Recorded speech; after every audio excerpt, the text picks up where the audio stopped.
NGP 已开启，就开始了。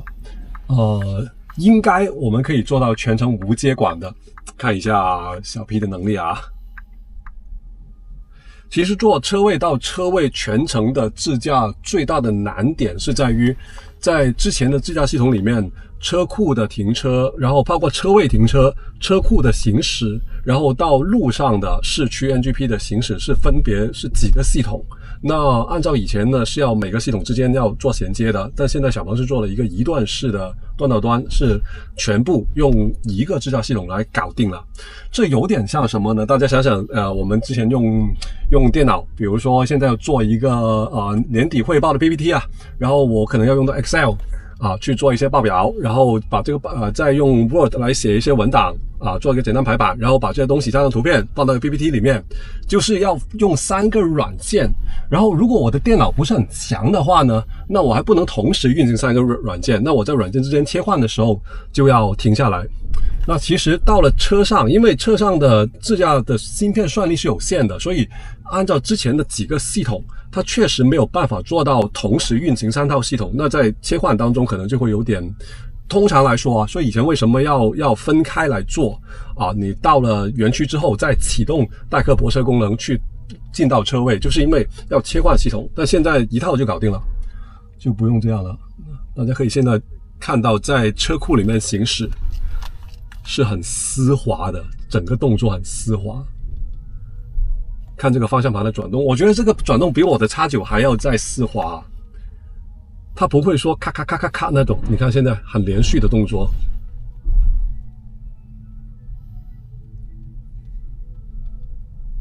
然后看这个路径的规划也是，它对旁边的那些，你看前面那个人的识别，这边左边的行人的识别，都非常的细致。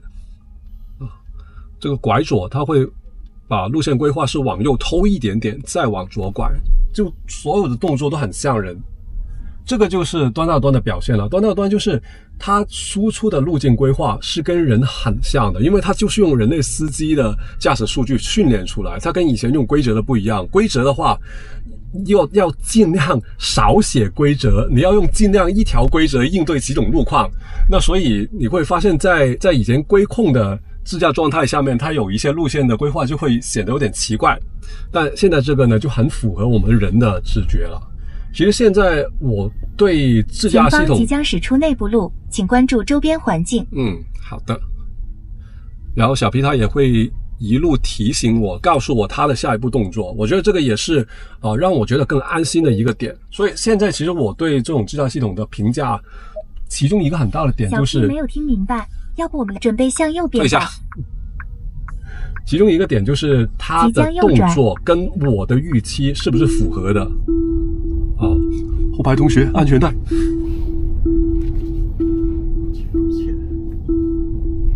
哇，你看出来小路这个动作好丝滑好快啊。刚才那个绕行是完全没有一点犹豫，就是那种跟人很像的，提早会有预判，然后就是绕行，然后这边是出主路。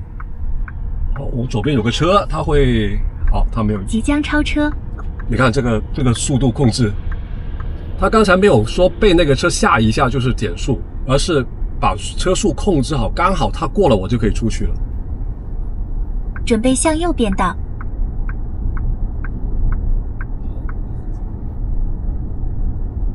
不过这一段路，如果是碰上晚高峰，还是会挺多车的。但因为现在是下午的时间，所以相对来说会比较顺畅的。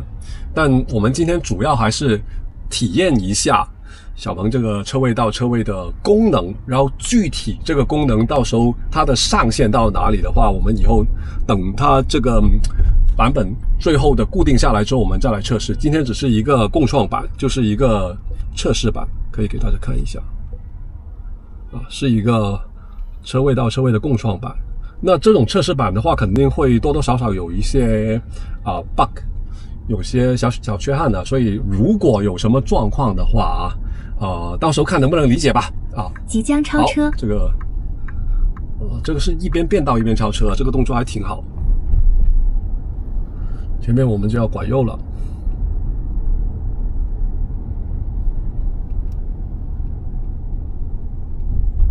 好，这里是一个拐右，这个路面是没有划线的。然后前面有一个工程车，它绕开了。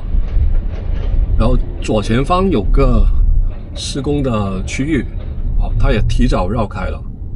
小心施工，请注意路况。哦，这个预判真的很好哦。这个版本的 NGP， 我感觉在预判方面比之前的 5.4.5 要更好一点。准备向左变道。好，然后它变道了。这边会有一点点博弈，因为现在旁边是有车，然后我们的车速是被前车压着，这条路线是60的，现在3台车包着我们，都是慢车，看待会儿小 B 会不会冲出重围啊？看一下他怎样处理这3个车啊！前面的大巴要向左变道，压过来了，我们要向左，他就减一下速啊，把左边的货车让过去，再变道。刚才这几下动作都没有很明显的加速度变化，这个是处理得很好的。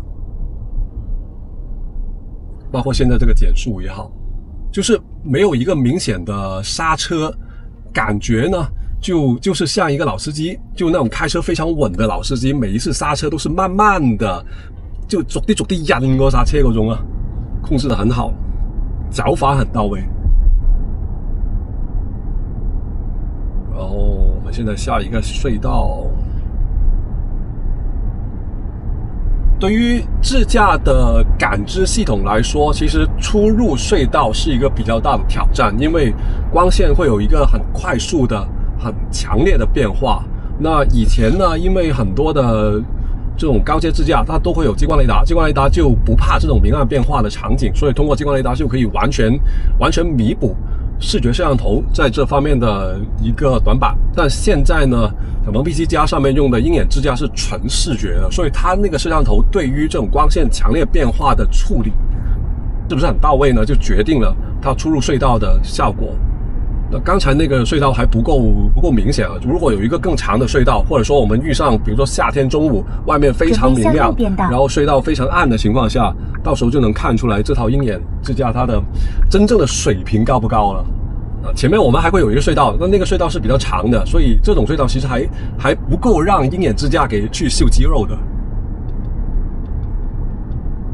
好，前面我们要准备转入轮头隧道了。到目前为止都非常好，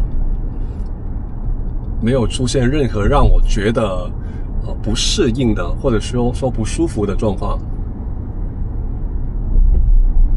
如果有一套支架系统，它开了之后，你副驾上面的朋友他以为你在开车的话，那你就可以说这是一套非常好的支架系统了。那到现在为止，P7+ 的这个 5.0 给我的感觉就是这样，就如果我现在是坐在副驾的话，我应该是察觉不出来是人在开车还是支架系统在开车的，因为它所有的动作都很丝滑，而且很符合人的直觉。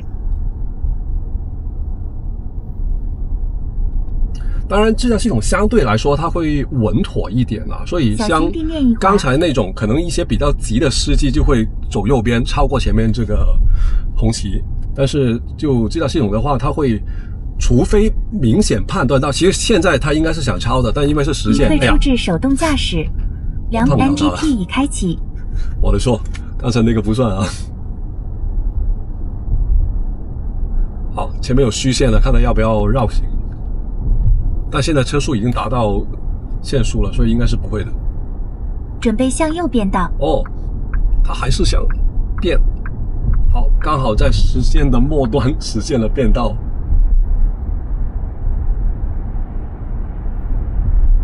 现在有很多端到端的支架模型，他们对于实线变道是不够敬畏的。这一点我跟很多算法工程师也聊过。基本上就是因为训练数据的问题，因为很多真人司机在开车的时候，你看这个就是了，他们是会压实线的，所以这些训练的数据喂给系统之后，就会训练出来一些会压实线的支架系统。但现在大家也都意识到这个问题了，所以往后的话会有两个方法解决吧。一个就是把一些压实线的数据在训练数据里面剔除出去，但这个很难的，因为现在每一家都很多这种训练片段，比如说小鹏他们是最夸张的了，2000万个 clips 是目前全国最多支架数据训练片段的支架企业了。那所以你说从2000万里面，比如说有5000个是有问题的，你怎么找出来？很难找出来的。那另外一个方法呢，就是特意加一点规则进去。那这个呢，可能会有些朋友觉得你不是说要端到端吗？那加规则就不纯粹了。但是我觉得这个东西没有必要为了追求一个精神上面的纯粹就放弃了实用的安全。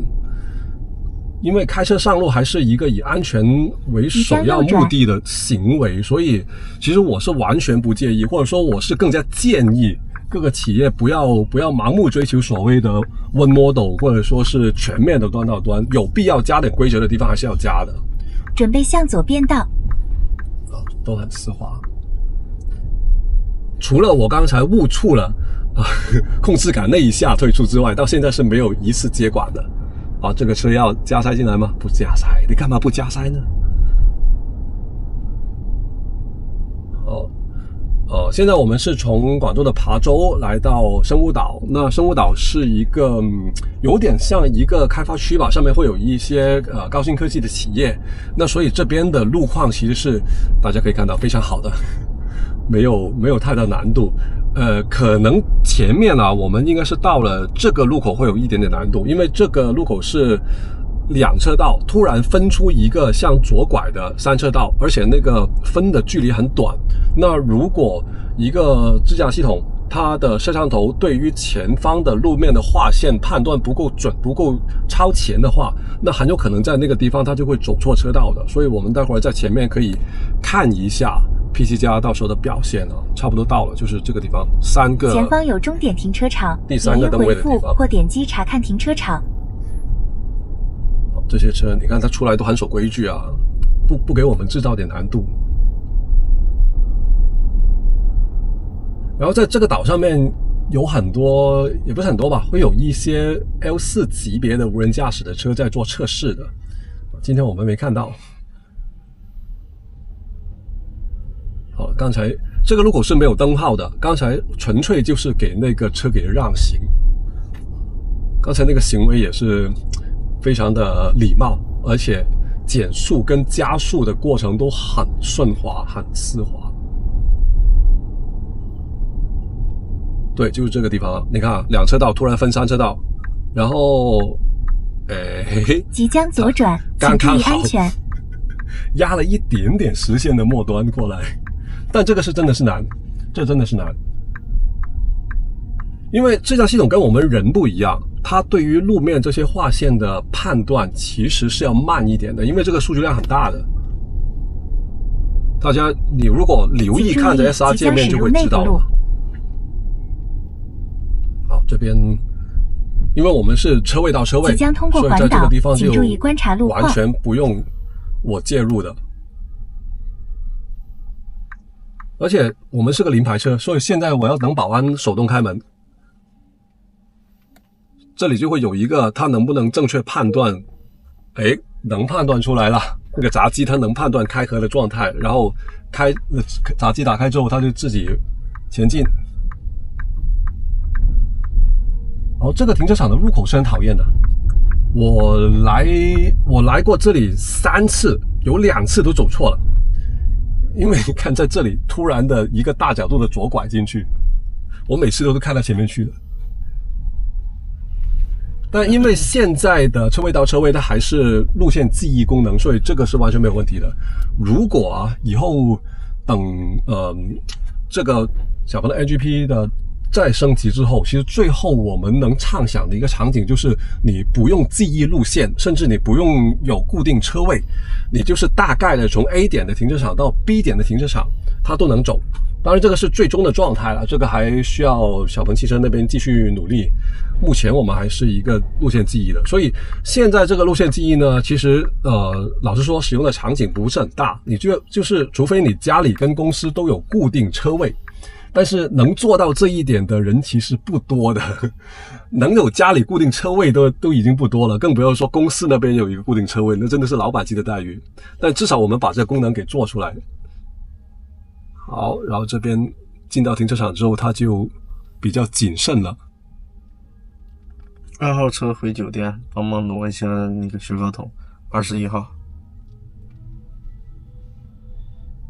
你看它这些路线的规划，到了停车场就完全是就不是按地上的即将线到达您的来走的。车位。好，然后最后，哎，刚才这位同事冲出来，他就刹了一下，好了，最后就自动泊车了。即将泊入您的车位。